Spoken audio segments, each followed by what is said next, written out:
They talked about me like I was already gone. Not sick. Not dying. Just irrelevant. Finished. A burden waiting to be cleared away. I was standing right there when I realized it, coffee cooling in my hands, heart pounding so loud, I thought they could hear it.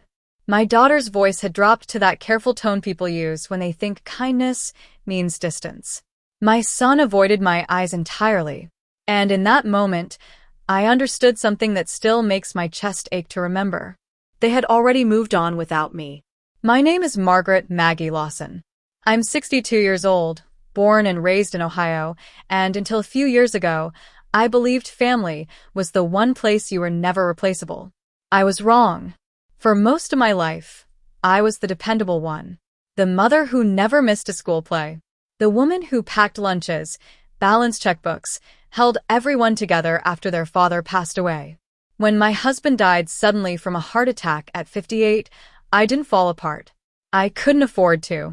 I grieved quietly, paid the bills, and kept showing up. That's what strong women do, or so I thought. But strength, I learned, becomes invisible once people decide you've outlived your usefulness. It started subtly. Fewer phone calls, shorter visits, conversations that happened around me instead of with me. My kids, Emily and Jason, began making decisions for my own good. They talked about my house like it was already theirs, about my health like it was failing, even when it wasn't, about my future as if I had none left to plan. "You don't need to worry about all that anymore, Mom," Emily said once, smiling gently, the way nurses smile at patients. That smile hurt more than anger ever could. At first, I told myself I was imagining it, that this was just what aging looked like. But the truth crept in slowly, like a cold draft through a cracked door. They didn't see me as a woman anymore. They saw a responsibility. The day everything changed was a rainy Thursday afternoon in Columbus. Emily had insisted I come over so we could talk. Jason was there too, sitting stiffly on the edge of the couch. I remember noticing how neat everything looked, like they'd prepared for a meeting, not a conversation. They spoke carefully, using words like safety, realistic, what's best. They suggested selling my home, downsizing, maybe assisted living just for now. Jason mentioned how much easier things would be if I didn't have to manage everything myself. I realized then they weren't asking. They were informing me. What hurt most wasn't the idea of change. It was the assumption that I was incapable of choosing it for myself. That I was already declining, already fading, already done. I went home that evening and sat alone in my living room, the same room where I'd celebrated birthdays, Christmas mornings, and quiet Sunday dinners. The walls felt closer than they ever had before. For the first time in my life, I felt invisible. And something else too. Anger. Not the loud kind. The dangerous kind. The kind that settles deep in your bones and waits. That night, I stood in front of my bathroom mirror and really looked at myself. The silver hair. The lines around my eyes. The woman staring back at me didn't look weak. She looked tired, but alive. Still breathing. Still capable. They thought my story was ending. I decided it was just beginning. I didn't tell them my plans. I didn't argue or plead or try to prove anything. I let them believe what they wanted. Because sometimes the most powerful thing you can do when people count you out is let them. For the first few weeks after that conversation, I played the part they expected me to play. I answered calls politely. I nodded when Emily talked about options. I let Jason check in on my finances like I was a teenager who'd just gotten her first credit card. On the outside, I looked compliant, cooperative, grateful, even. Inside, something was hardening. I stopped explaining myself because I realized explanations were useless when respect was already gone. They didn't want to understand me, they wanted to manage me. And once you see that difference, you can't unsee it. Late at night, after the house went quiet, I started making lists. Not dramatic ones. Practical ones. What I still had. What I still wanted. What I refused to lose. I had my health. I could walk miles without stopping. I cooked for myself. I handled my bills just fine. More than that, I had something I hadn't felt in years, clarity. The kind that comes when there's nothing left to prove and nothing left to protect except yourself. I began sorting through my life without telling anyone. Old paperwork and used furniture. Boxes of memories I kept only because someone else once said they mattered. I donated clothes, sold things I didn't need. Each item gone felt like breathing out after holding my breath too long. When Emily asked why my house looked emptier, I smiled and said I was simplifying. She looked relieved.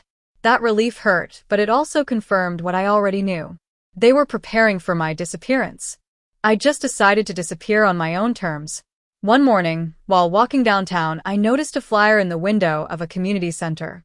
Adult education programs, small business workshops, career retraining for seniors. Senior. The word stung, but I walked in anyway. A woman behind the desk greeted me like I belonged there, not like I was fragile or slow or in the way. She asked what I was interested in, not what my children thought, not what my limitations were, what I wanted. I signed up for a business basics course without overthinking it. I didn't even know exactly why. I just knew I wasn't done learning. And if I wasn't done learning, I wasn't done living.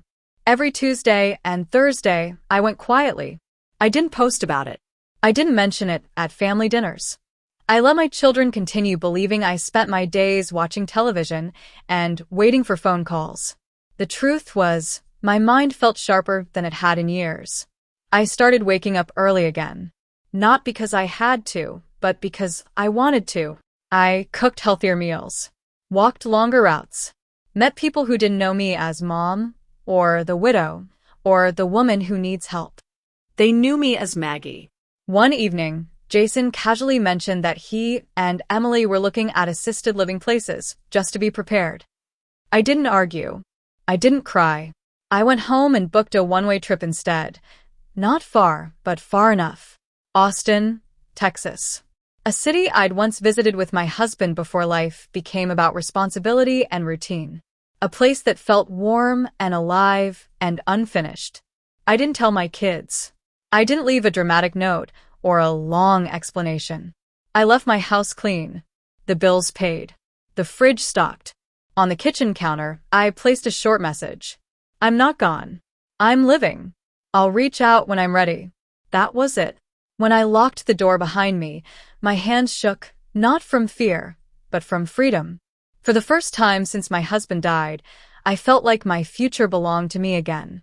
They thought I was fading quietly. They had no idea I was rebuilding in silence. Starting over at 62 doesn't look like the movies. There was no dramatic makeover. No sudden confidence.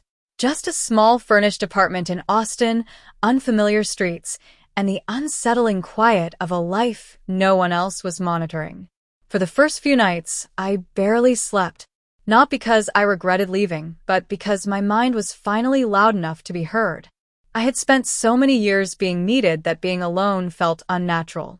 Still, every morning I reminded myself why I was there. I wasn't running away. I was stepping forward.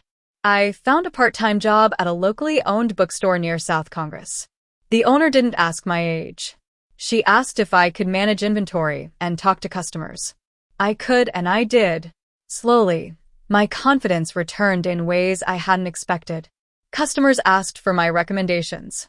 Younger coworkers asked my opinion. No one treated me like an inconvenience. In the evenings, I kept attending workshops. Business planning, budgeting, marketing basics. It started as curiosity, but soon became intention. Years ago, I had run everything in my household without calling it what it was: management, logistics, problem solving. I had skills. I just hadn't been taught to see them that way. One afternoon, during a small group discussion, someone asked what experience I brought to the table. I talked about organizing fundraisers at my kids' schools, managing household finances for decades, coordinating care during my husband's illness. When I finished, the room was quiet. Then someone said, "You've already been doing this your whole life." That sentence changed something in me. I started a small consulting service, not flashy, not risky, helping other older women organize their finances, downsize on their own terms, and plan transitions without being pushed aside by their families. Word spread quietly. One client turned into three. Three turned into 10. For the first time since becoming a widow, I was earning again. Not because I needed the money, but because I wanted the independence. Months passed before I heard from Emily. Her message was short. Confused. Hurt. Why didn't you tell us you were leaving like that? I stared at the screen for a long time before replying. Because you had already decided I was leaving my life anyway. There was no response to that. Jason called weeks later. His voice sounded uncertain, almost respectful. He asked where I was staying, how I was managing. I'm doing well, I said simply. And I was. The strangest part wasn't that they were surprised. It was that I wasn't. Deep down, I had known they would only notice my strength once it no longer served them directly. By the end of the first year, my calendar was full. I spoke at small community events. I mentored women who reminded me of who I'd been, quietly capable, slowly erased. I felt seen in a way I hadn't in decades. One evening, after a local workshop, a woman pulled me aside and said, "I hope I'm half as brave as you when I'm your age." I smiled, but inside, I felt something else. Pride. Not the loud kind. The settled kind. The kind that doesn't need permission. That night, I finally realized something important. They hadn't underestimated me because of my age. They had underestimated me because I had always made myself smaller for them. And I wasn't going to do that ever again. The invitation came in the form of a voicemail. Emily's voice sounded different, careful, strained, no longer confident. She said Jason had told her about my work, that she'd looked me up online, that people were talking about me. She paused before saying the part that mattered most. "We didn't realize you were doing all this." I replayed that message more times than I'd like to admit. Not because it felt good, but because it confirmed what I'd already learned. They hadn't seen me until other people did. I didn't rush to respond. That was new for me. I used to answer immediately, smooth things over, make everyone comfortable. This time, I let the silence sit. Not as punishment, but as space. I needed to know what I wanted before stepping back into a relationship that once made me feel invisible. When I finally called back, I was calm, grounded. Emily apologized, not dramatically, not fully, but enough to show she was uncomfortable standing where she used to stand so confidently. She said they wanted to visit, to see me. I agreed. They arrived in Austin on a warm spring afternoon. I met them outside my building instead of inviting them into my life right away. Emily hugged me tightly, like she was afraid I might disappear again. Jason looked around, taking everything in, his expression unreadable.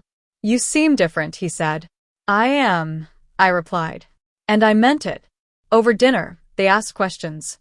About my work, my routine, my plans. Real questions, ones they hadn't asked me in years. But something else was there too. A subtle shift in power. They were listening now, not guiding. At one point, Emily said quietly, "We thought we were helping." I nodded. I know. What I didn't say was that help without respect feels a lot like erasure. The visit ended politely, warmly even. But when they left, I noticed something important. I didn't feel hollow. I didn't feel like I'd lost ground by letting them back in. I felt steady. That's when I understood the difference between reconciliation and regression. In the months that followed, our relationship changed. They didn't make decisions for me anymore. They asked. They waited. Sometimes they even accepted answers they didn't like. It wasn't perfect, but it was honest. What surprised me most wasn't their growth. It was mine. I no longer needed their approval to validate my choices. I didn't feel compelled to prove my strength or independence. I simply lived it. Quietly. Consistently. One afternoon, while preparing notes for a speaking event, I caught my reflection in the window. Same silver hair. Same lines. But my posture was different. My eyes didn't apologize for taking up space. I thought about the woman I'd been a year earlier, standing in her kitchen, feeling like her life was being slowly packed away without her consent. I wished I could reach back through time and tell her something simple. You are not done just because someone else is finished using you. That night, Emily sent a message. Not about logistics. Not about concern. Just this. I'm proud of you, Mom. I read it once. Then again. And then I put my phone down. Because for the first time in my life, I realized something profound. I didn't need to hear that anymore. I was already proud of myself. People often ask me if I regret leaving the way I did. They expect me to talk about guilt, about loneliness, about fear. And yes, those things existed. But they weren't the whole story. Not even close. What I regret is waiting as long as I did to choose myself. Life didn't suddenly become easy once I found my footing. Some weeks were exhausting. Some days felt heavy for no clear reason. But the difference was simple and powerful.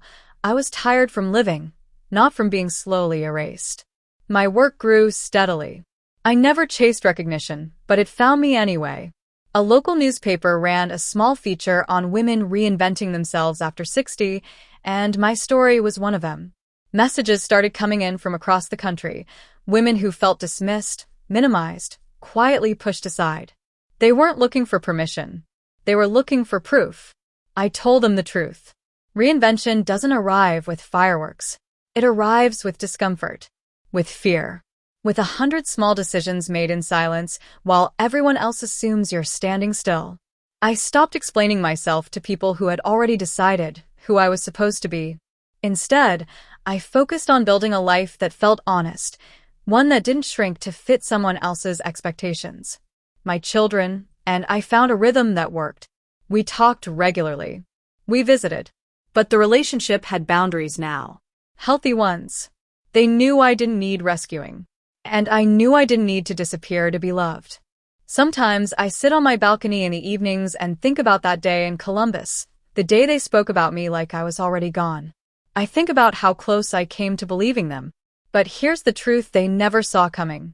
I didn't come back to prove them wrong. I came back because I had finally remembered who I was. Age didn't weaken me. It stripped away everything that wasn't essential. It taught me that dignity isn't given, it's claimed. That independence isn't selfish. That starting over doesn't belong to the young. It belongs to the brave. If you're watching this and you feel invisible, if people speak over you, around you, as if your best years are already behind you, listen to me. You are not done. Not when you can still learn. Not when you can still choose. Not when you can still stand up and walk toward something that belongs only to you. They treated me like I was already dead. And that's exactly why they never saw me coming, stronger than ever and finally free.